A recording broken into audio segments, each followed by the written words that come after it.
Hello, this is week 10 of the 13-week fiscal program for American Prisoners of War. My name is Chief Biko. Today we have Chief Akibalon, Chief Alligator, Chief Quietwater, as well as Chief Blackcoat. And here we focus more so on the first letter in the acronym APOW, which is American. I will start off today by reading the 12 steps. Step 1, learn about the estate or estates your family originated from. Step 2, who established that estate.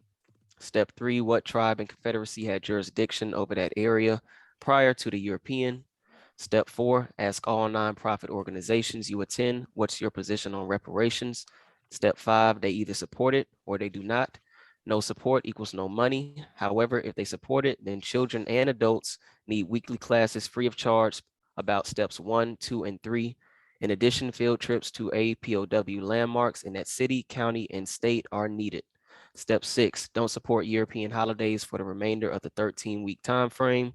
Step 7, avoid spending money with any small business that doesn't hire your people, gas stations, nail salons, subways, corner stores, etc. Step 8, all businesses need operating cash, spend money with American businesses. Step 9, all other groups rely on our energy and operating cash to survive. Set the trends of making other groups follow our lead and support our clubs, services, products, and entertainment. Step 10, the US government is bankrupt. The Federal Reserve prints money, i.e. quantitative easing. It also burns money, i.e. quantitative tightening. The US dollar hasn't been backed by gold since Richard Nixon in 1971, the Gold Standard Act. The government operates off the full faith of its citizens to pay debt and taxes. American prisoners of war no longer have faith in the US government. This is why financial support will be altered, stopped, and redirected. Step 11, teach your children 1 hour a day about their history on this land. Have them learn about an American inventor. Have them know about our heroes. They should know the European that conquered the estate you live in. And lastly, they should know the nation of people prior to the European invasion militarily and culturally. Step 12, practicing these steps will educate us on the land we're claiming America and attaches us to the history and laws of the US government. Every estate American prisoners of war live in should have steps 1, 2, and 3 advertised via social media, radio, and newspaper. This in 13 weeks, one fiscal quarter will bring us together for our common cause. Next, we will have Chief Alligator present the inventor for this week. Okay, this week's inventor is going to be George Washington Murray. This is the gentleman on the image. He invented the cotton chopper, federal patent number 520888, June 5th, 1894. He was born September 22nd, 1853. He died April 21st, 1926. Mr. Murray was born under military occupation in South Carolina, which our people like to call slavery. He was elected in the 1890s as a United States congressman. He was the only American congressman in the 53rd and 54th United States Congress. The state of South Carolina amended their constitution in 1895 and disenfranchised the American, AKA Blacks. He was the last American elected in South Carolina until 1980. Murray was convicted in 1905 of forgery. With an all-European jury, he was sentenced to 3 years hard labor. He divorced his wife and moved to Chicago. He never served the 3 years hard labor. 1915, he was pardoned by South Carolina Governor Coleman Blease. So that's the inventor for this week. Again, we do not own a percentage of the income generated from the cotton chopper. I was told by my mother when I learned how to start shopping for my own clothes, always buy material.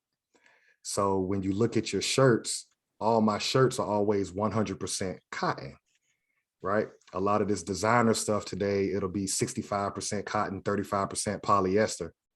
When you have something that's not 100% cotton, it'll shrink, right? If you put it in the dryer, it'll shrink. So little things like that, this ties me back to this man right here. He invented the machine in order to help produce cotton, which in turn produces your suits and your shirts and things like that. Another thing stood out to me was he was born under military occupation, so no way in hell after becoming a public servant, i.e. a U.S. congressman, was he going to let an all-European jury in the state that he was serving turn around and give him a bogus charge of forgery and put him back under military work camp. So he basically hauled ass to Chicago. He had to divorce his wife at the time. She wasn't willing to relocate, but then later he was pardoned or found that those charges were bogus by a governor in 1915. Lastly, what I would say about him is we hear a lot about a guy named Jim Clyburn, who's an active member in the Congressional Black Caucus. Jim Clyburn is the next person to be elected into Congress since this man. He was the first. And that was in 1980? Yes. Yep. So Jim Clyburn has been in office since 1980. Wow. 100 years. So I thought he was a good one. He has more inventions. I'll do, or somebody else can do one a week, but he has about 4 inventions. That's this week's American Inventor. Anybody want to say anything on his story? He's got a very good story. Oh, he looks like a very good gentleman, honestly. Like just whatever he was doing back then, he looked like he knew what he was doing. My man said, "We're going to Chicago." It definitely The kind of thing that Chief Alligator said, that's something that I look at too. And that's why a lot of these newer fast fashion brands they can put out so much stuff because they keep having, like if you have a shirt that continuously shrinks, you have to continuously buy a new shirt. So being that he made that, is interesting to know that because it has to do with the industry of fashion and clothing and textile. Correct. One thing that stood out to me was the kind of what Chief Blackcoat alluded to last week in regards to, them pretty much putting any type of bogus charge on our inventors and making them come up underneath their work camps, i.e. prisons, and have them create the industry underneath that system. And we can kind of see how they was trying to do that with him with the forgery charge. So I definitely liked how that tied into what Chief Blackcoat was alluding to last week. Yeah, and the fact that he was involved in the Congress and things like that. So it just shows you that he was definitely distinguished and had some things going on with himself. So another point too, doesn't matter what status you have, you can't escape their system. So it's like, yeah, he's educated. It doesn't matter if you're educated, brother, or if you just a motherfucker hustling. All they see is American, or otherwise what they like to say, black man, let's rope him off. Let's get him. Right. Let me ask one question to Chief Blackcoat. When you mentioned that last week that the military would kidnap inventors, can you be a little bit more detailed what you were meaning by that? How they'll take your brightest and kind of what? Chief Biko just kind of said it. He just hit on a nail. Yeah. They're seeing the genes come out of this land. I mean, we got all the world inventions and everybody reaps the benefits of it, except for us. These Europeans were just, again, kidnapping Americans, putting them on military work camps, and G. Biko just said, building the industry that way, to the bones in their body fall off, whatever it was. But that's exactly what I was saying. A room full of geniuses, and then they come over and just start putting you in cages, having you in cages, build up industries and doing whatever, however it went down.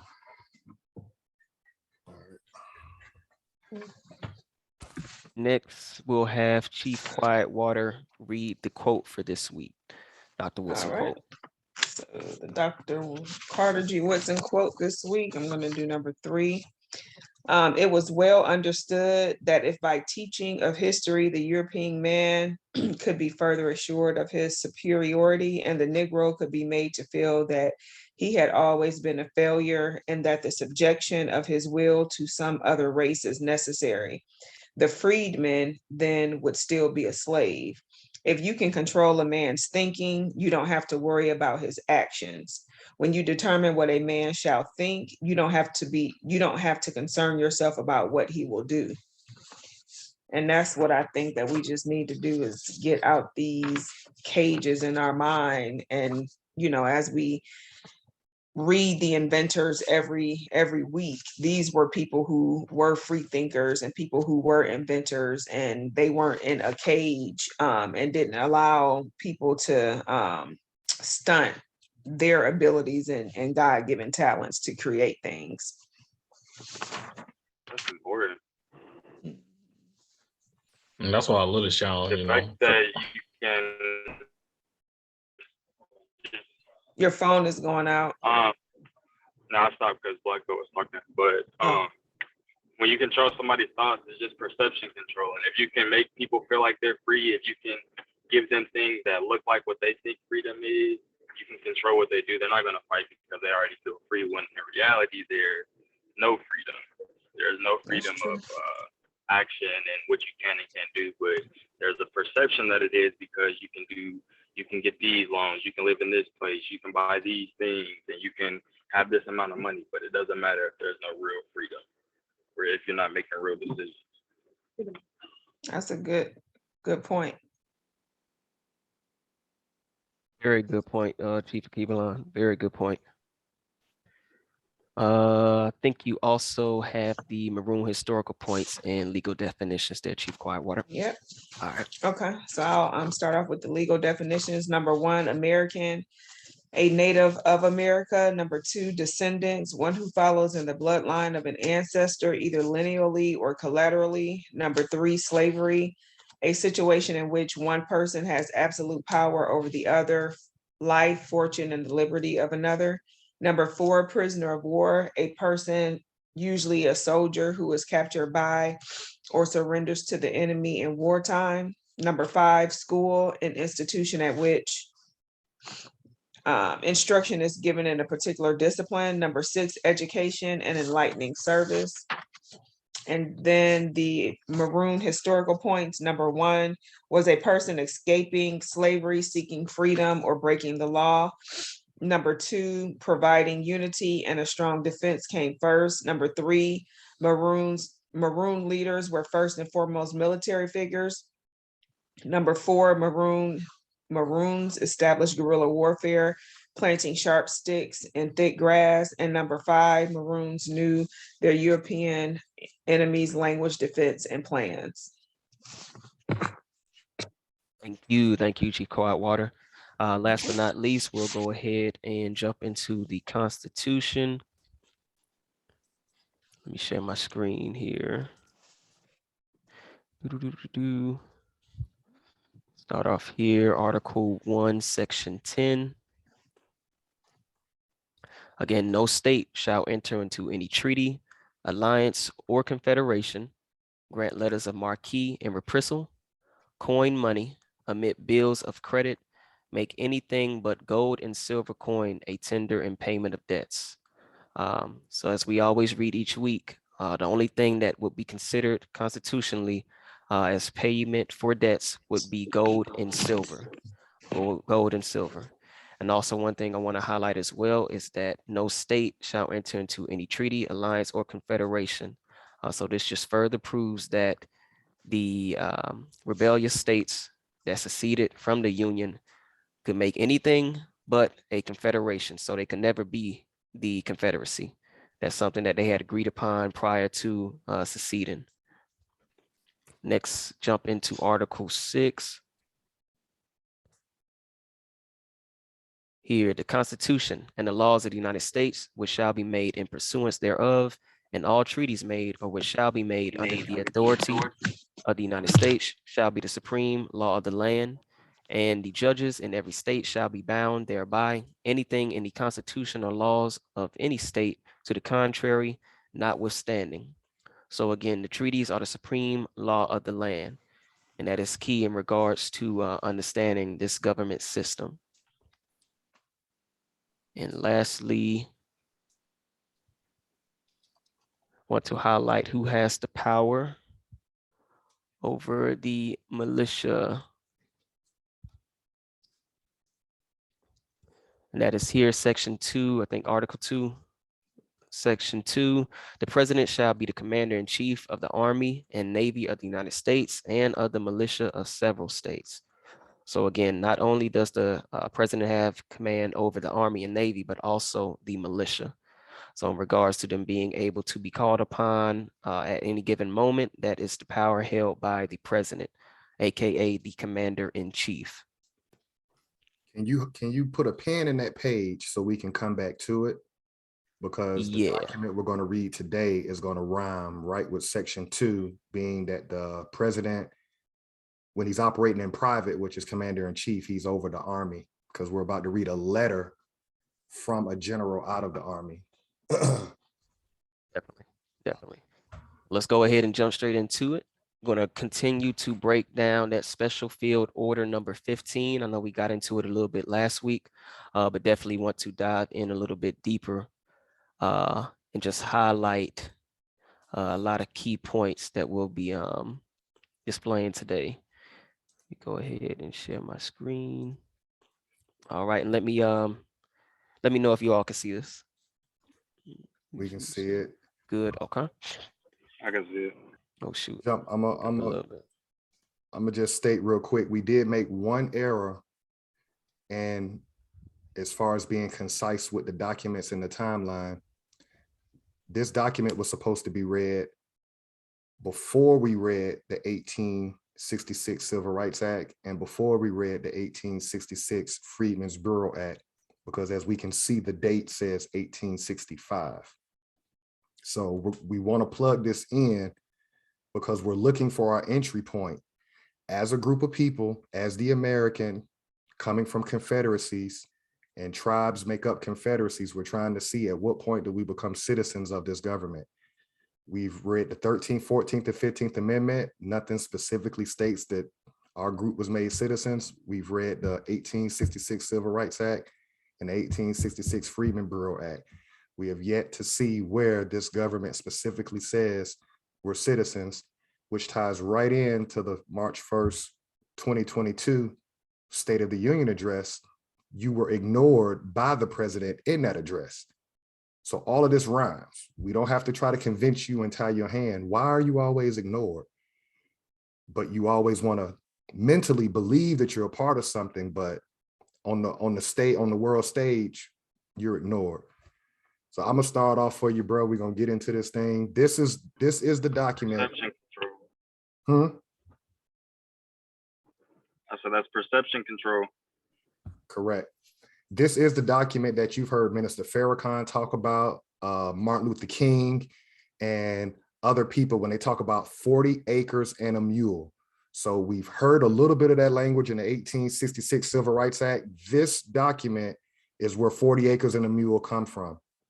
All right, so that's why this document is important. And we're still trying to see, does this apply to us? And is this valid to stand on? So first, let's look at the title of it. It's Headquarters, Military Division of the Mississippi. So this is coming from up under the War Department. According to their constitution, Congress makes laws, not the military. So let's be clear on that first. This is not a lawful document. This is a letter titled Special Field Order number 15. How did we as a group of people think that this letter coming from a general under the military division of the Mississippi is going to actually be something that we can stand on to say, where's my 40 acres and a mule? So let me get into section 1. It says the islands from Charleston south, the abandoned rice fields along the rivers for 30 miles back from the sea, and the country bordering the St. Johns River, Florida, are reserved and set apart for the settlement of the Negros now made free by the acts of war and the proclamation of the President of the United States. All right, can you pull up a map of St. John's River so we can get a clear idea? What is this general talking about? This Army general? What area is he referring to?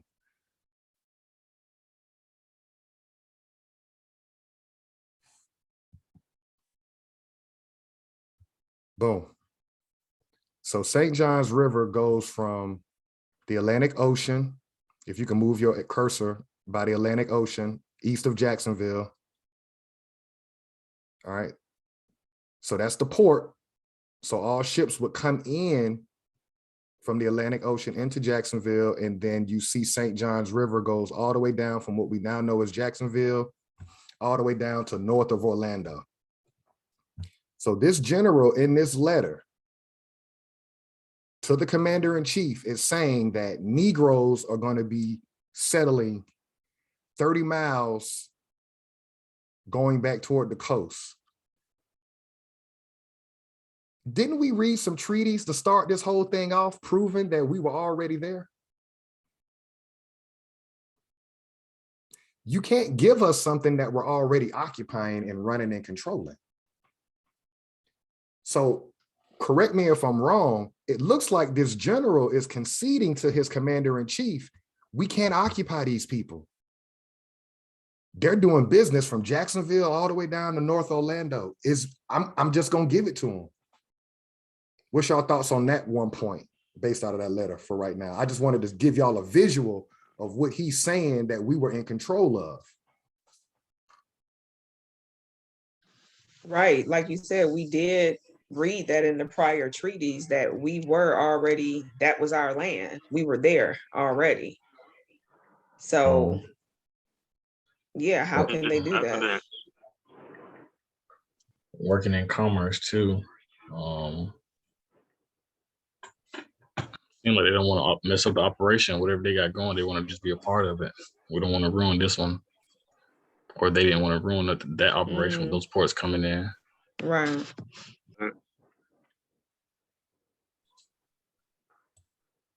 Anybody? Thanks, Chief Keelan. No, I was just agreeing with everyone. Okay. No, again, yeah, we've already read the document in which they said that certain lands have already carved out. So it kind of just is contradictory to that document. Again, we've already, he's admitting that we have already established settlement, and we'll later read vocations in these areas. What he said, to the bordering this whole river. So that's again to the coast, as well as anything on this left-hand side of the river. And in that document or that treaty that we know now to be not valid, it was saying basically giving us basically around here, somewhere in this area, in the middle of what would be basically like Central Florida. But it was basically saying that we had nothing regarding these coastal sides. So that's, again, a lie is in regards to that treaty, because again, we've already seen that this General Sherman is saying that, yeah, they're currently staying, or the current settled places, we're going to allow them to keep that. We can't infiltrate. All right, if we can go back to the document. And that's what I think it was. Chief Biko couldn't infiltrate. Yeah, whoever this going on right here over in Jacksonville, we gotta let this one go. So let's go back up to section 1 real quick, and let's pull out a couple of other things. So we see the area that we were already in. He uses the words reserved and set apart for the settlement of Negroes. We've read the treaties prior to this point, so we know that we were already there. Now we have to re-engineer in our minds, you were free, people. And help me out on this, Chief Blackcoat. A general would have to be fighting our army, correct? If the general of the United States government's military is saying we can't go any further, that's not because you got quote unquote slaves throwing pitchforks and rocks at them. That means that there's an organized defense against that army, correct? 100%. 100%. So this is with a special field order. Okay, and special field order, why is it special? Like when a general has to do a special field order, what does that mean in that world of Army? An announcement. Say we went into this war, we went into this battlefield. Now this is a new special field order. This is now what's going on. This is what's current, and then you send that to whoever. This is pretty much a brief description of what's going on right now, or his special field order to the masses of what's going on or what he wants to go on. This is now coming in, or this is next, the next goal, the next mission, however you want to look at it. So we have to understand as Americans that our ancestors, our great grandparents, because that's where we are now. We're talking about what our great grandmother and great grandfathers were doing. They were organized and they had a military and they were going up against the United States government's military.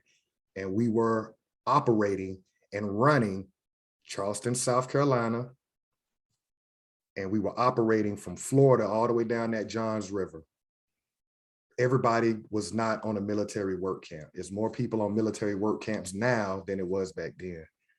The other thing that jumps out to me is settlement of the Negros. That's the first document that we've ever seen the word Negro. We haven't seen that in the 13th, 14th, and 15th Amendment. We haven't seen that word in the 1866 Civil Rights Act or the 1866 Freedmen Bureau Act.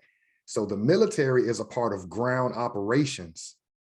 Management is going to be Congress, the president, and the judicial branch. They're benign and neglecting us with the pen, but the general on the ground with boots on the ground, he's saying what it is. No, these niggas running shit down here and we got to leave them alone. Y'all want to chime in on that part?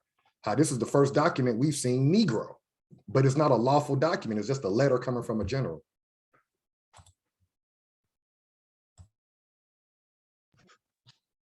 Yeah, I think they recognized what was going on. Like we were active down there, and I think that they realized that it wasn't what they were thinking that it was, and they needed a special field order to clarify that, basically. Yeah. So just what was going on. Again, this is military orders, so they're moving forward. Now they got information. This is what's going on. Yeah, it was actually kind of amazing to see Sherman write in that Negro. So how the language has changed? What made him call that group down there Negros? This is 1865. That's interesting. You want it? I want to know how we got the Negro. Mm-hmm. Great question. This is can you pull up the map, Chief Biko? Can you pull up the Seminole map that's behind me? Yeah, let me go ahead and do that. Great. Just kind of piggyback off of what Chief Blackcoat is saying is basically the beginning of reclassification. Correct. Correct. Let me pull that map up real quick. No problem. All right. Boom. So what we now know, we started, those of us that have walked through these treaties with us, we know that the Seminole War started in 1817. We read 3 treaties pertaining to 2 of the wars. The 3rd Seminole War never ended. So to answer Chief Biko's question, why the word Negro, everybody that didn't go into Oklahoma during those first 2 Seminole Wars, we were considered stubborn. That's our ancestors. We didn't go into Oklahoma. You see what I'm saying? So now we're going to pay a price for standing our ground. Your great grandfather and great grandmother, everybody on this channel, this is the price we pay for not going in the treaty with the European rogue military. We're going to be declassified right during this time when they're talking about Civil War. We already debunked that. There was no Civil War. What war was going on is the Seminole War. But they put that story in the shallow grave and never schooled us on that coming through their military indoctrination camps called school system. Right. I throw that in to help you, Chief Blackcoat. How do we get Negro? They're moving off the American platform. Why? Because you didn't go into Oklahoma. Right, and I always got to take myself back into these times because, again, Third Seminole never ended. Seminole War never ended. So we got to always stay in the mindset of we're at war right now. Yeah, these Negroes over here, you know, kept the Americans that were pushed left of the Mississippi. Cool, whatever they got to keep. But now we're not, y'all, these some Negroes. Sounds like a hard-headed, tough type of mentality or word that you would put on somebody.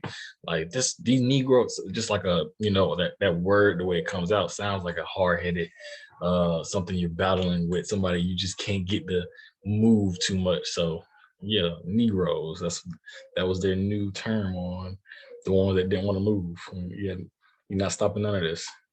Okay. They couldn't call them Americans because, again, supposedly they had moved all of the Americans west of the Mississippi.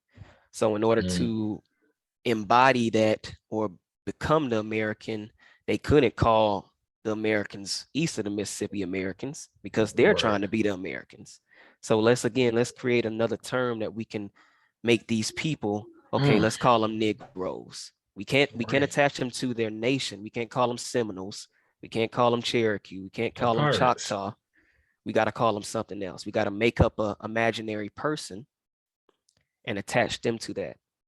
Yeah. So come from nothing, now I'm something or somebody. Exactly. Like it just pooped up out of nowhere. I thought, hold on, who are these people? Because they can't be the slave, because again, they not throwing rocks and pitchforks. So, and it's just using, you know, whole battlefields. Correct. What's going on here?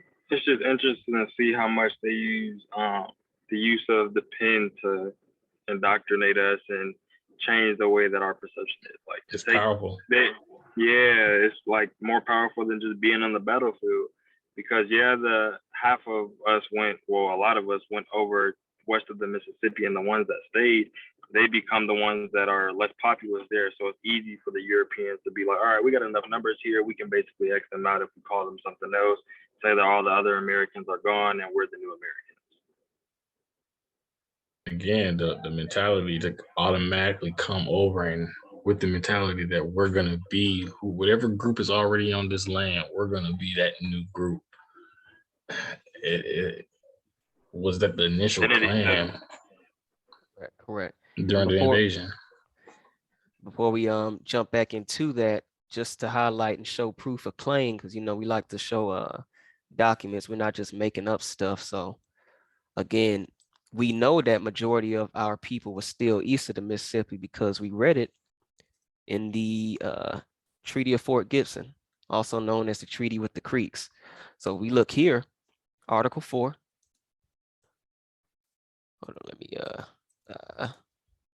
scroll up. The whole Creek Nation and the Seminole Nation interested.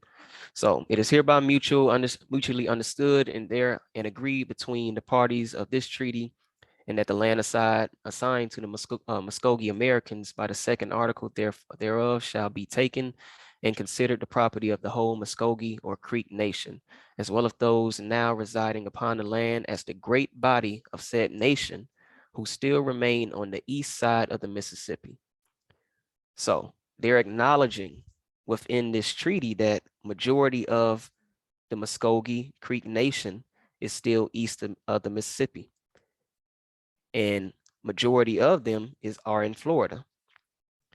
So, and it's also understood and agreed that Seminole Americans of Florida, whose removal of this country is provided for by their treaty, or by this treaty with the U.S. So again, they're just acknowledging that we weren't able to get everybody west of this Mississippi into this new territory. We know damn near all of y'all, majority, are still east of the Mississippi in that area known as Florida today. So again, it just rhymes with who General Sherman is referring to when he's saying Negro. He's talking about us people, the nation that was already there. And if it's a little too, if anybody's being lost in this, you got Ukraine and Russia going on right now. That is a real life litmus test of what happened during the Seminole Wars. When war pops off, some people are going to run. And so they're showing you on the news that Ukrainian people are trying to get the hell out of Ukraine. You feel me? Same thing happened on the Trail of Tears. Same thing happened in the Seminole Wars. Some people were getting the hell on. But per their leader, and just throwing this in before we get back into this letter, I love that the Ukrainian people are going through what they're going through with Russia, because it shows quote unquote black people how far off the human platform we are. They're standing and they're fighting while we march and pray. And so I think it's a perfect litmus test for us to see what's our problem as a group of people. At some point, the idea of standing up and fighting cannot be taken off the table. And the leader of Ukraine not only armed his citizens, but he told all men 18 to 60, you ain't going nowhere. But when you watch the news and you see people hauling ass to Poland, hauling ass to all these different countries, that's war. Everybody's not gonna stay and fight. A lot of people gonna haul ass. That's the same thing happened during the Seminole War. Some people were hauling ass to Chicago, hauling ass to New York. If your ancestors still stayed in the South, salute your people. They didn't run. They stayed 10 toes down.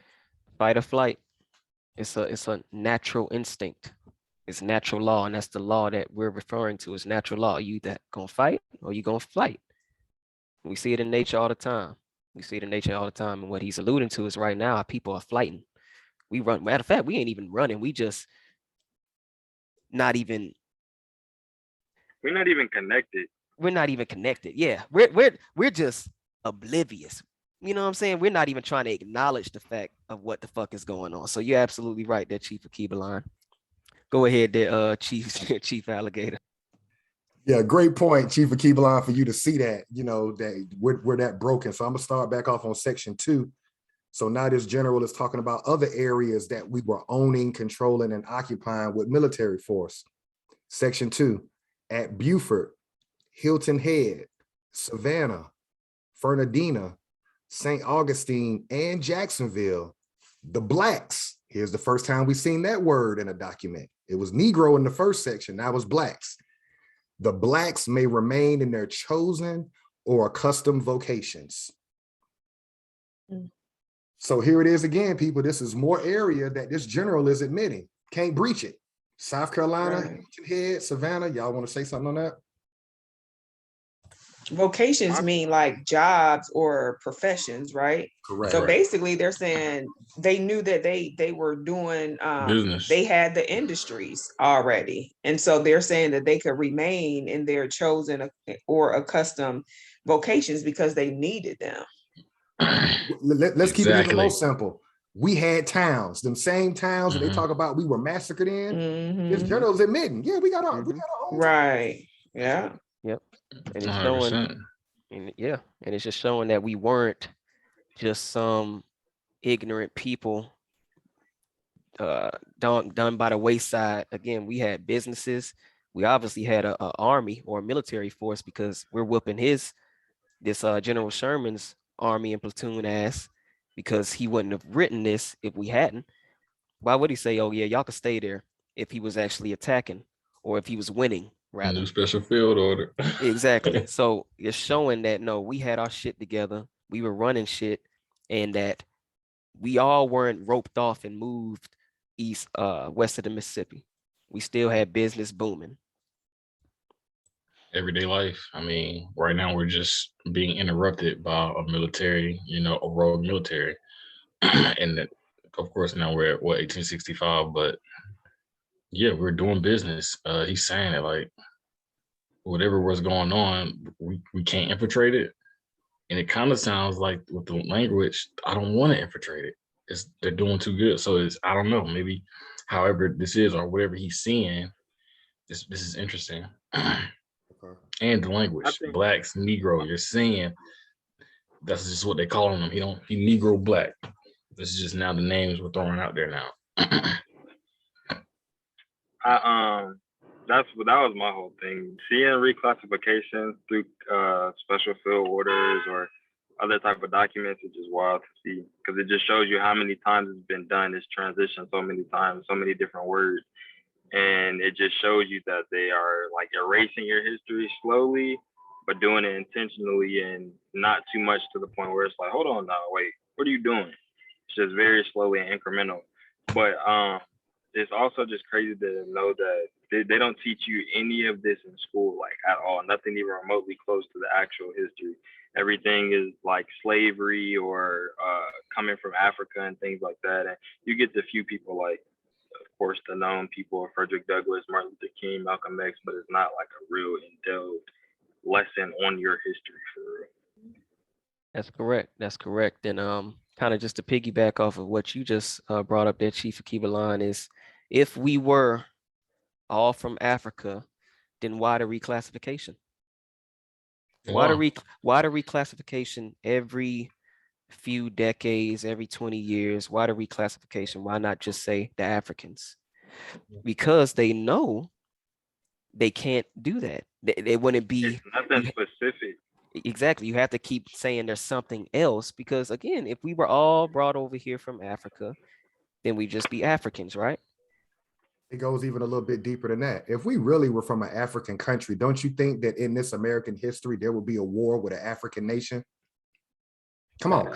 If you're citizens of an African nation, don't you think there would be something, some spokesperson from an African nation would be speaking on our behalf about how they fucked us over? You never hear that. So that proves you're not from that landmass. And you see, every time we read a American Inventor, who would want to lose a George Washington? What's the brother's name? George Washington Murray. Why would Africa want to lose that? Why would they want to lose ASAP?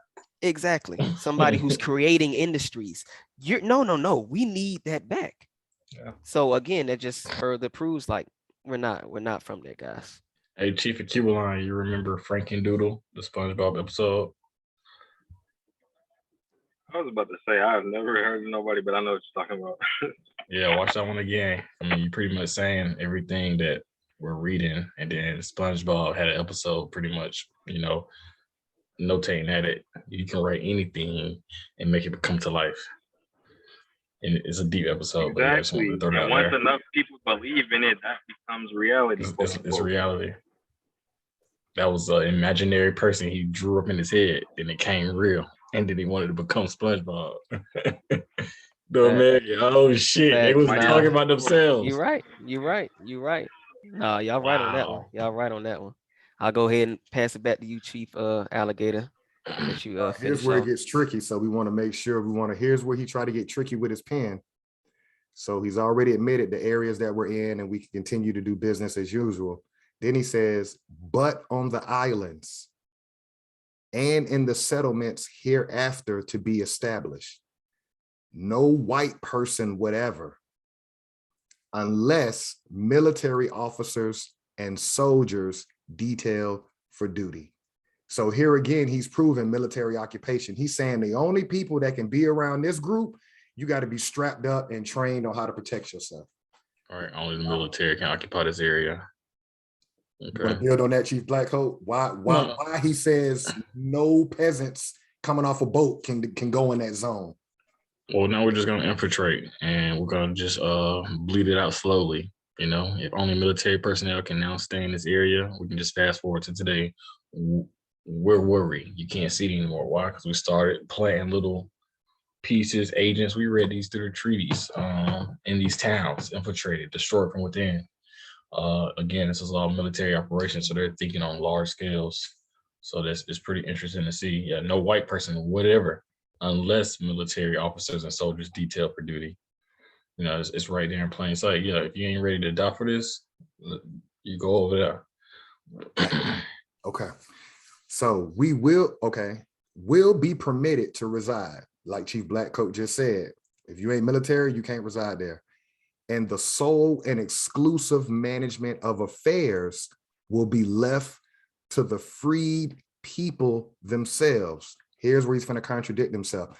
They were already managing themselves. So basically he's saying, y'all just keep managing yourself, but watch the next sentence.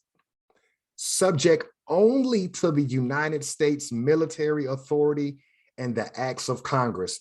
You under military occupation. Those that did not go into Oklahoma, he basically saying your ass is up under military authority and the Congress who makes the laws for this government. Establishing this government, establishing this government, subject only to the United States military authority and the acts of Congress. That's an entity not from this land now telling me what to do. Yeah.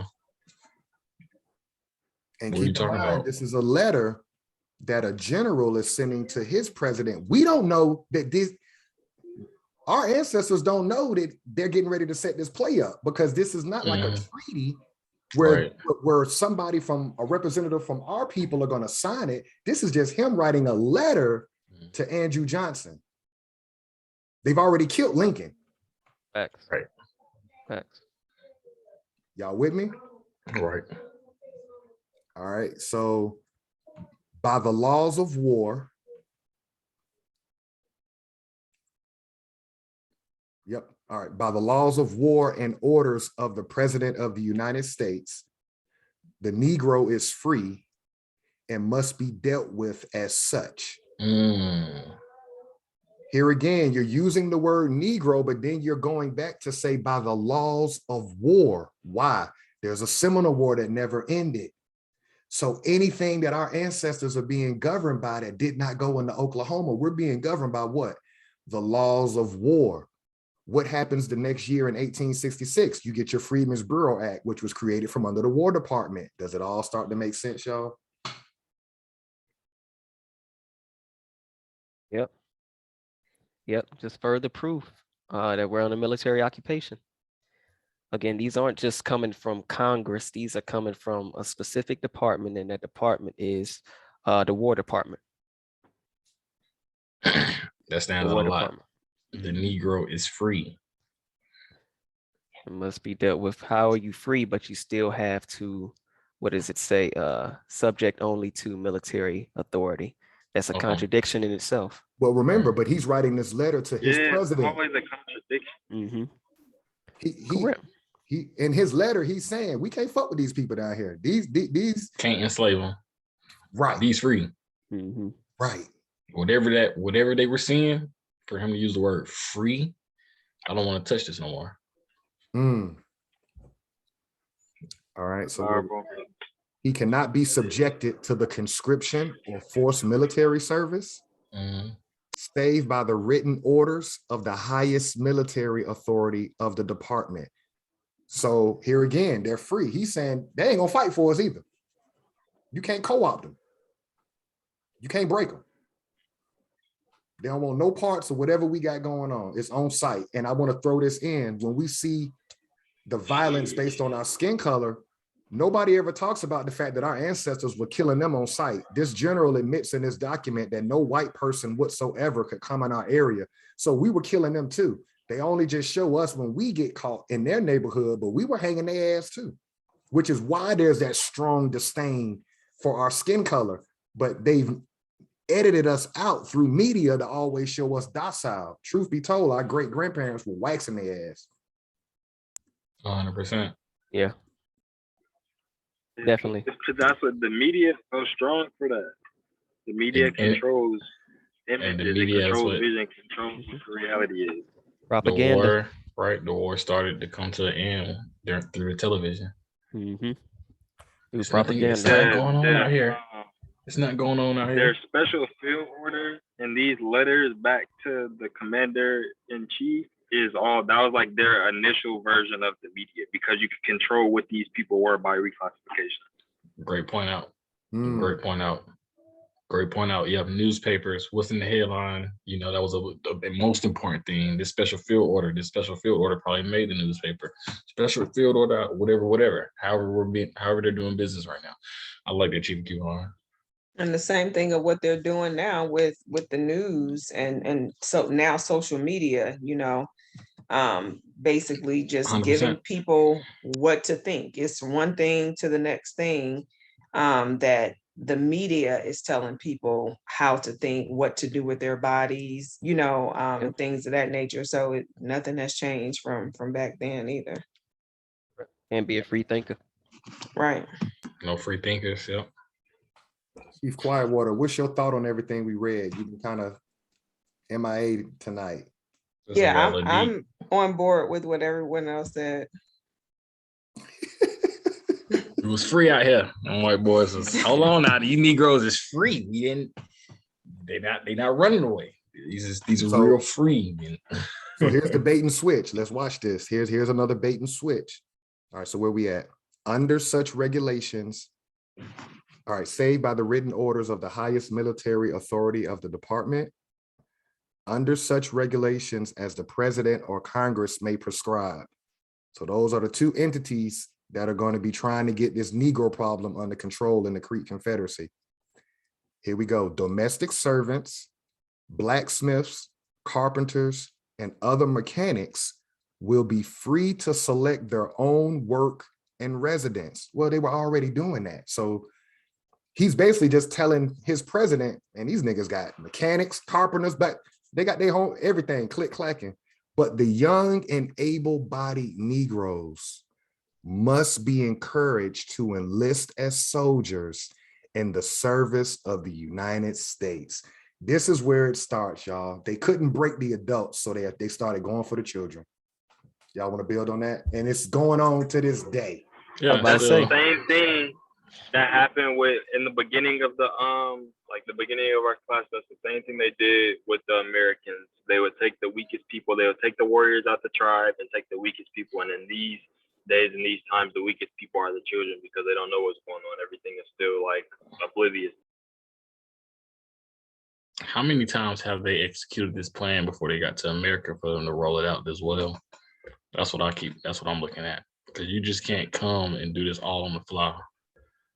I told you it's like an ancient playbook. Has to be trials. They got something. Yeah, has to be test subjects. But I want to point back out what this general is saying. He went from these Negroes are free to where were we when Chief Alligator pointed out they were already doing this, but he's saying it as if now that we're going to manage them doing it. We don't need your help. But let me see where we were. Right here. We'll be free to select our own work. Right. What do you mean we will be free to select our own work? We're already, So again, military operation. Yeah. Continue what you're doing. But now this other body is not going to manage all of these classes or all of these industries. But feel free to continue to do what you're doing. Can you build on this part right here? It's almost like they couldn't beat us, so they wanted to join us, where it says, but the young and able-bodied Negroes must be encouraged to enlist as soldiers in the service of the United States. That's the same thing Lincoln said in his Emancipation Proclamation. He said, you got the freedom to labor faithfully for reasonable wages, and you can garrison forts and different things like that. So you see how it's almost like we can't beat them, so get them to join us some kind of way. Facts. That was the real Civil War. It's just the Seminole War. That's what it was, the Seminole War. Let's change it. We were trying to be civil. But again, it never ended. It never ending, meaning no treaty saying truce. You're just lying and you overstayed your welcome and you forced yourself again. Take the children, convince them to fight with us. Now you got soldiers joining the United States Army. That grows into mama proud of her young. And then you see all the effects today. Yeah, it's crazy. That's a whole psychosis game. That's straight mental. Now watch this, right? What you just said, Chief Blackcoat. This is the nail in the coffin, the next sentence. To contribute their share towards maintaining their own freedom and securing their rights as citizens of the United States. We ain't seen a document yet that said Negroes are citizens of the United States. Why is this general using that term? We haven't read that yet in the Constitution or any act that we read so far. Why is he saying, from a military standpoint, if you fight with us, you'll be a citizen? He lying. And this preceded the amendments, right? This preceded the amendments, right? Correct. So this was, okay, gotcha. Yeah, correct.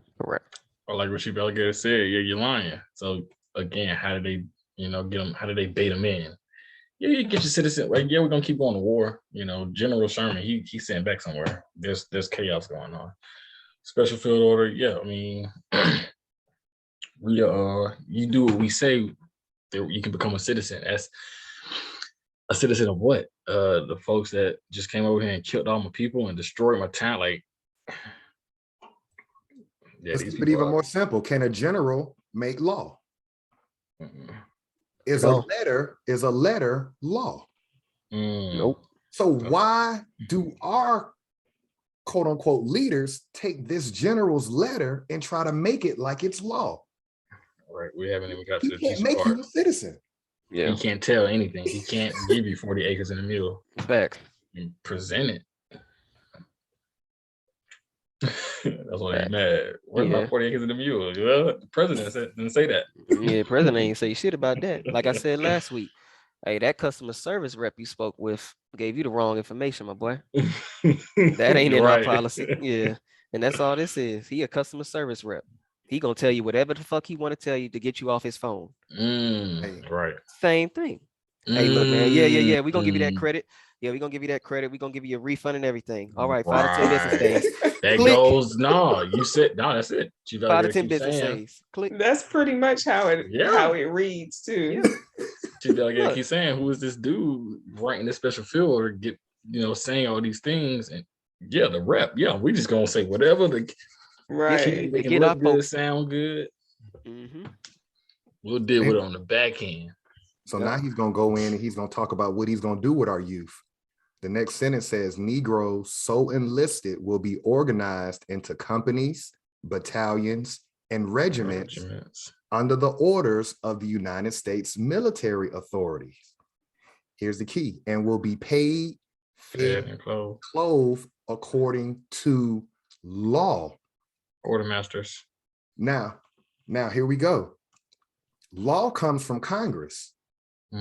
So going back to what Chief Biko said, as a salesperson for the military, he's going to recruit our youth to get them to fight. But lawfully, you ain't a citizen. So you finna go fight. And then when your ass come back and wonder why you ain't getting no goddamn GI benefits, you see the catch? You didn't read the contract, terms of service. You didn't read the terms of service. You didn't read the terms of service. What are you doing? I just say, yeah. I mean, if you're in the middle of war right now, times are hard. Again, just look at Ukraine. The economy is crashing. So these economies are crashing. How can I feel like I, worth something or can save my property or save my land? You will be paid, fed, and clothed. Go on and fight. Have some benefits. And how many times have we heard in our history where your family has went to World War I, World War II, Vietnam War, Korean War? They never got any kind of benefits when they came out. Why? You weren't a citizen. Not a citizen. You keep participating in something and bumping your head against the wall, wondering, well, damn, why I'm getting ignored. It say it right here, according to what law? You're not in their law. You were never written in it. So again, you're not a citizen. So again, you're under what? Military occupation, according to the law. And the law says you're not a citizen. So you're not gonna get no benefits. You just out there. It's not funny, but we in 2022. Yeah, so. It's the same shit. I'm just glad we're doing this because nobody's taking the time. This is what the Congressional Black Caucus and all our quote unquote leaders should be doing on a weekly basis, educating the group instead of putting us in front of fucking TVs and programming us. I'm gonna stop right there. Did somebody look up the definition of bounty for the next sentence? The bounties. Let's see what the legal definition of bounty is. Let me see. Bounty is, hold on. Bounty, a gratuity or an unusual or additional benefit conferred upon or compensation paid to a class of persons, a premium given or offered to enlisted men to induce enlistment into public service.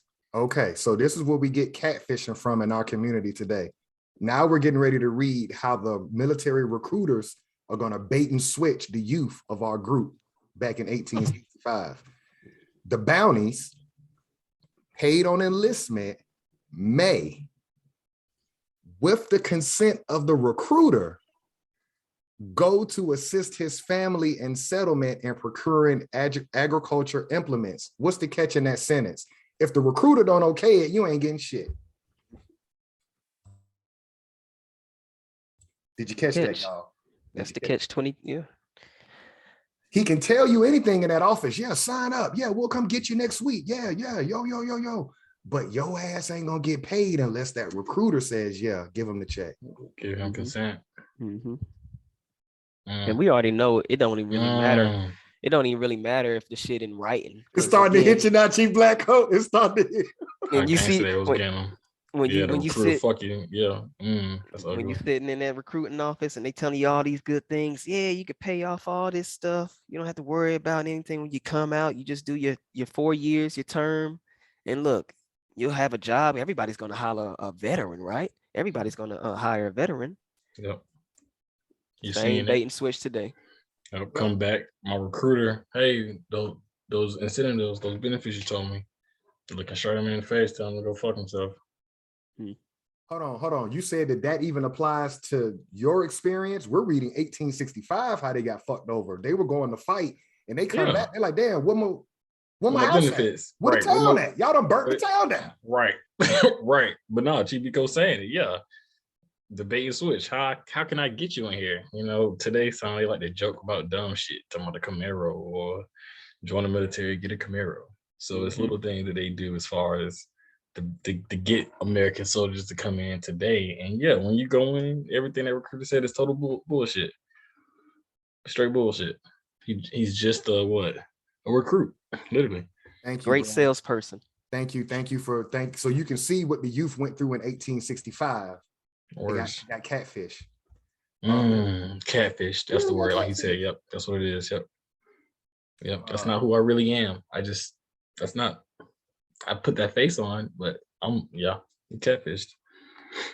So the bounties paid on enlistment may, with the consent of the recruiter, go to assist his family in settlement in procuring agriculture implements, seed, tools, boats, clothing, and other articles necessary for their livelihood. That's if the recruiter says after you've done your time, pay the man. So we'll stop right there. We'll start on Article 3 next week, but we can clearly see we got a lot from this document in these first two sections. They couldn't beat us. For those that don't know, General Sherman also burnt down Atlanta. Okay, I don't know if the underground Atlanta is still open, but when you go to underground Atlanta, now you'll have a better understanding. That's your city. Atlanta is no different than Tulsa, Oklahoma, Rosewood, any other city they burnt our shit down. Lake Lanier, they either flooded our shit or they burnt it down and rebuilt. This is that same general that wrote this letter. It's the same one that burnt Atlanta down. Those were the world wars right there. The world just tells me where all the money was, where all the business was, where all the where all the flourishing Negro towns were, had to burn it down. In the Confederacy, in the Muskogee Creek Confederacy. We had business booming. We talk about Tulsa a lot, but you know, that's prominent history. But yeah, anywhere where there were flourishing Negroes that didn't run away when we came through and stayed down, they got to burn it to the ground. Now, why is that? Now, when you say burn it to the ground, how does that rhyme with Russia and Ukraine right now, where Russia's getting pushback from the Ukraine citizens? So you notice that the last couple of days, if y'all been paying attention, Putin been killing innocent. He blowing up everything. He basically like, I'm gonna bring you to your knees in the middle of winter. I've shut the grid off, so you got no heat. I'm blowing up critical buildings in the infrastructure, and I'm finna bring the wrath of God to you. That's the same thing. Bring them to their knees. Bring them to their knees, and also erase what you thought you were or who you were. You can never think again of what you had. You know, you're not a slave. How does that erase what you were? Like when you destroy everything in war, why does that erase what you were? I don't think necessarily who you were, but definitely what you did.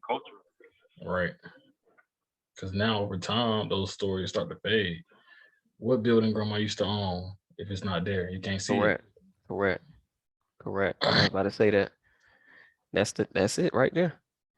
All of our architecture, monuments, pyramids, everything. Cover it up and destroy it, or we repaint it like we saw in rebranded last year. Rebranded. Oh, this is the capital. No, that was our capital. Y'all just put y'all name on it. Right. No, and that's the shit that's mind blowing. Yeah. Like, wow, this was already the structure. Mm-hmm. We did can't that. see ourselves in it though, because we had Correct. the white man be that structured leader for however long right now. Mm-hmm. I was talking to Chief Clearwater about that the other day. That's what gentrification is. Literally just the same principle, and just like turning Bankhead to West Midtown and making it different names. Little 5 Points is Reynoldstown now. It's all just reclassification. What is it? Little 5 Points is what now? Oh, like the area right before Little 5 is called Reynoldstown. Okay. Just my mom was just talking about how the city was so livid and live when she first moved to Atlanta. Many things would happen in the city, you know, with our people, and then they just started to die off, like freaking other things, because that's not how we want to live. And it's like, that's how we live, but no, that's not how we want to live. We got to notice those things, you know, sucking the soul out of our group. We are party dancing, you know, livelihood type people. Now everywhere you go, it's like Buckhead is now this, Little 5 Points is now this, downtown is now this, underground is now this. Like, damn, we ain't got, what do we have anymore? Nothing. And like Chief Akibalan spoke earlier, they do it very incrementally, little by little, until, you know, they put things in place way before it's just all blown out. Okay, we here now, you know, and it's up to us to identify when they start those little things like redistricting and things like that. For us to come in, we just have to have more people collectively to make a change in things that we want to see, basically. We don't have enough leaders, true leaders. There's too many puppets. Dr. Umar's supposed to build a school. Shout out Dr. Umar. My bad. Go ahead. Shout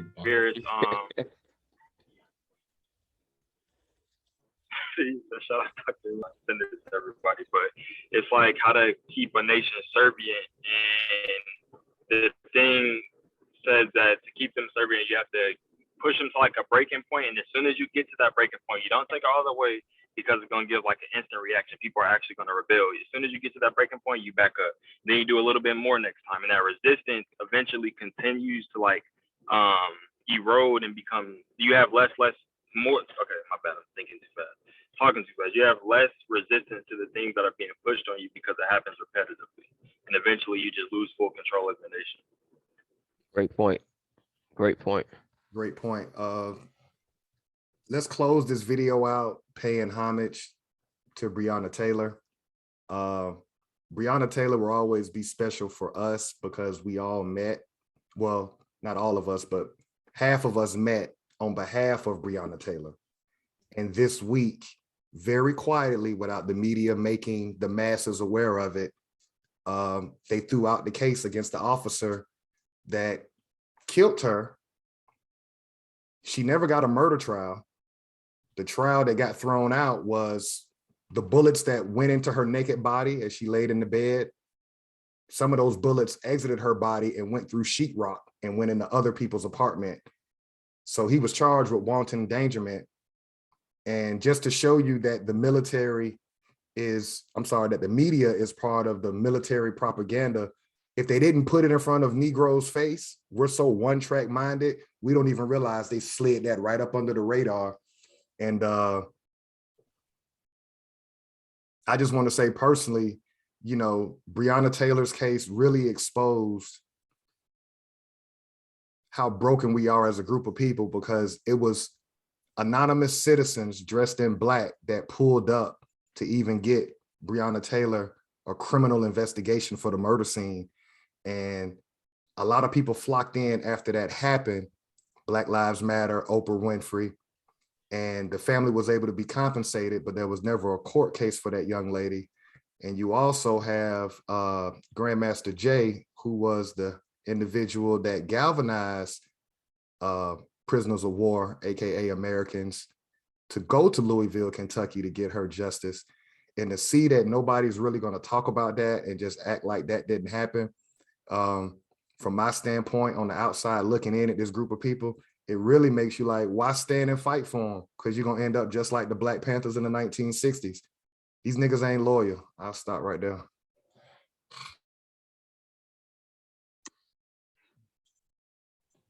A special Enough group. said. Yeah.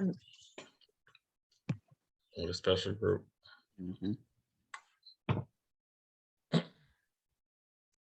Anybody else want to share just what Breonna Taylor meant to y'all? How we ended up meeting, and just, what's your thought on that? Shout out to Breonna Taylor. Same old story. Another day, another dollar when it comes to this government and its injustice. People wake up or TikTok. Yep. No, I feel the same. Like you said, Yeah. same story, different character. But yeah, it just shows how defeated as a group our people are. For it not to even be any news on the quote unquote Black media outlets. Right. Like what? Okay, we can understand the European media outlets, but not even on Tariq, what happened? Right. Right. Like what? Like it's just like, okay, yeah. Go on about your day. Same story, different day. So it just shows again the mind Speak state our about it. people in. Did Roland Martin touch on this? Because I saw that come through the grapevine. I think It came up on my timeline. Maybe what, 10 minutes or so. Okay. But again, you know how they want to play. They want to play. We got to go through the system and do all this bullshit. That ain't. Right. That ain't how that ain't We how it gets want done. justice. When do you want it? Now. Right. Exactly. Again, That has not worked. We're seeing and then how. Just. Oh, go ahead. No, my bad. I was about to say we just seeing how actual human beings are supposed to behave in nature when things like this happen versus how our people are behaving. We're seeing Ukraine pick up guns when wrong is done to them, our people. Let's get on our knees and pray, and let's walk to the voting ballots. It's a little different. Chief Aquilon kind of touched on it about pushing people to their breaking points and then backing off. That's just how this government operates with us. They get us way more than we probably get ourselves. But now that you're carrying people, you're pushed to that wall. This government won't push us to that wall. Why not? Reading that history, yeah, they knew down there in Florida, we can't infiltrate this. So let's not wake that person back up or wake those beings. They like this being. They like the YouTuber, headphones, gadget. Ukraine being, I'm not sure what kind of country it is, but for them people to say we staying home and gonna defend, there's some passion there. There's some knowledge of their history there. Our group just, Chief Q1 said it, push then pull back. So Breonna Taylor, pull back. Here's a holiday, whatever, or a coin, whatever, statue, whatever. Do it again. Pull back. Here's something. Don't be too mad at me. Here, same old game, man. It's crazy. Yeah, you definitely nailed it, Chief Black Code. That's exactly what happens. And even like with the situation, like you said, when we came together in Louisville, that was a powerful time for us, and it just dwindled away with no kind of recharge. It was just like we were all hyped and we were ready for whatever, and then the energy shit was happens there. And then it just fades away. So I'm glad you brought that up, because there is a glimpse of the energy that's there. Exactly. And I'm not speaking on ourselves or the anonymous. I'm speaking on the actual residents. Right. That came out. Oh, right. What's going on? It's in your blood. You just need somebody to activate it. Exactly. That's why you got rid of Malcolm. Malcolm looking at Martin like, dang, you just let people hit on you? That's cool. I can't teach that. Got too big, too powerful. Take them out. And we're going to keep seeing that cycle. We can't depend on one leader. Everybody has to become a leader of themselves. Seriously, you just have to. You're going to lose. And just to add in another keynote, I don't know if y'all know this weekend, but Kamala Harris, who's Indian, her mom's from India, they were on the Edmund Pettus Bridge in Alabama. That was a famous bridge during the Civil Rights Movement. That's when a lot of people got their ass whooped by the police department. She and probably a couple of hundred people walked over that bridge this weekend. Again, you highlight when we get our ass whooped. You won't talk about these Seminole wars, though. Yeah. You see the mind control? You'll highlight us walking in a non-violent movement, literally getting beat upside the head with billy clubs. They were sicking dogs on the people in Alabama, right? So you're down there and you're promoting that symbology, but y'all won't talk about the people that were ready to ride or that have been riding since these Seminole wars. You'll never talk about it. You always want to portray us in the media as weak, docile people. Correct. That's not. You know. Yeah. And they do that for a reason, again, just to continue to, mentally condition us that we're that, mentally condition us that we are, weak, docile people will just bend over backwards when we know that's not the case. That's why we see these reoccurring theme movies of getting beat on, then here comes the white savior trope. We don't have any films where, except for, again, Django, which is probably, I know you say, Chief Alligator, that's your favorite movie because the black man was the hero. But again, we don't have to go to a fictional character for that to be true, because we see him all the time. We're reading him every week. Right. You know what I'm saying? Yeah. Like we have motherfucking killers.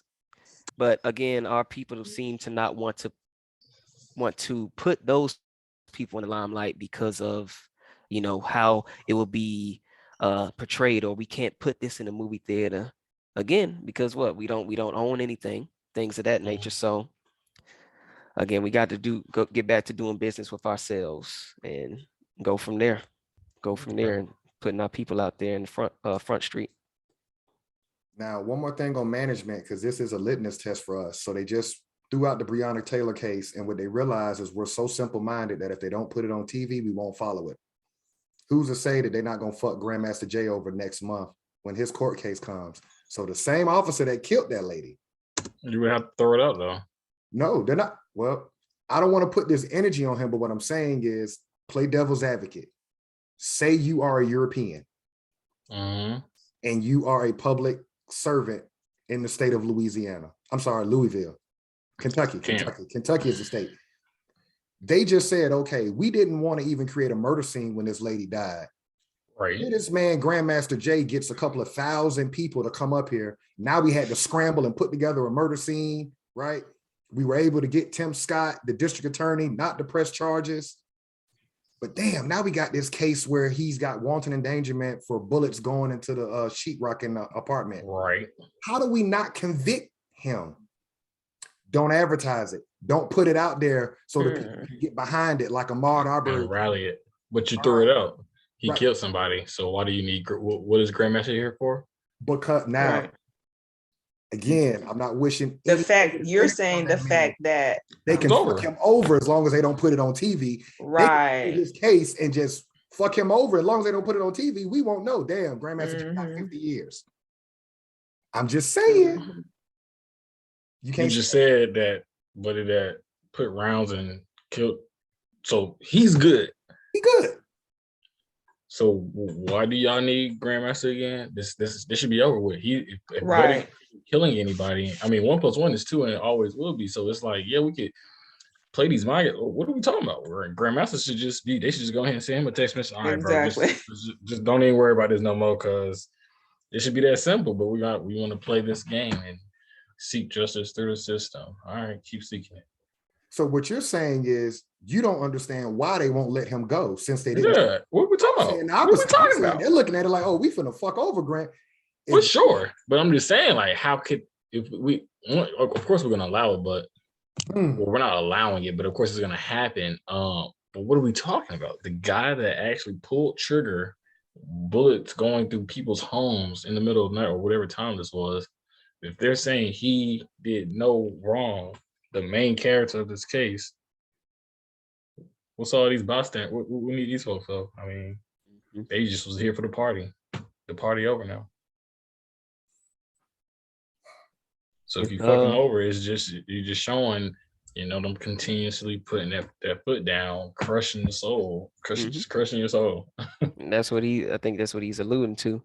Like, I definitely see it happening. I mean, shit, we've seen it with even lesser things. I mean, shit, we just read American Inventor who they tried to get locked up for forgery.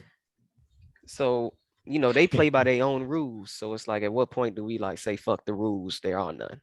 I mean, gotta be free. Gotta be free. I'm gonna say it, man. I really believe that our people won't even know when his court case comes, because if they don't put it on TV, if they don't put it on social media, it won't be. They just proved that with Breonna Taylor. We didn't know, the masses of our people did not know that court case was going on this week.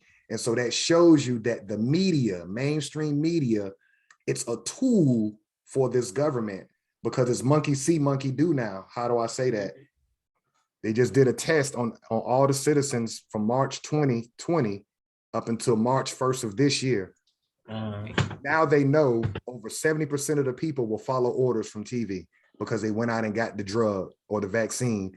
And then on March 1st, all your leaders stood right up in that goddamn chamber with no mask on, hooting, hollering, yelling. Now the media devices saying the numbers are going down. People are now taking off the mask. So now the management class of this government sees we got them right where we want them. They're so dumbed down that we can just continually bombard them through media and go get them to take a drug that they don't know what the fuck is in it. No, shout out to the people. It is a bunch of weirdos out there. I was hanging out with a homegirl. She was like, "You don't have TikTok?" I was like, "No, why do I need TikTok?"